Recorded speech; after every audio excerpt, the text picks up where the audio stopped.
അടുത്തിടെയായി കത്തോലിക്കാ വിശ്വാസം സ്വീകരിക്കുന്നവരുടെ എണ്ണത്തിൽ വൻ വർധനവുണ്ടായത് ആഗോളതലത്തിൽ വലിയ ചർച്ചയായി മാറിയിരിക്കുകയാണ്. പ്രശസ്ത രാഷ്ട്രീയ നിരീക്ഷക കാൻഡിഡ് ഓവൻസ് ആണ് ഈ പട്ടികയിൽ ഏറ്റവും ഒടുവിലായി ചേർന്ന പ്രമുഖ.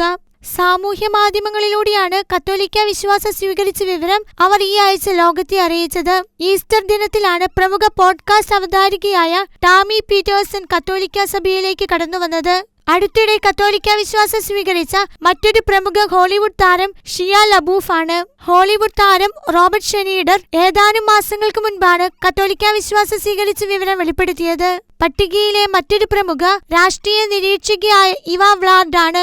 നിരീശ്വരവാദമടക്കമുള്ള ചിന്താഗതികൾ പാശ്ചാത്യ ലോകത്ത് മനുഷ്യരുടെ ഹൃദയങ്ങളിൽ വലിയ ശൂന്യത സൃഷ്ടിക്കുമ്പോൾ അവർ സത്യത്തെ തേടുകയാണെന്നും ആ യാത്രയാണ് അവരെ കത്തോലിക്കാ വിശ്വാസത്തിലേക്ക് നയിക്കുന്നതെന്നുമാണ് പ്രമുഖരായവരുടെ വിശ്വാസ സ്വീകരണത്തെപ്പറ്റി നിരീക്ഷകർ പറയുന്നത്. International desk, Shekinah news.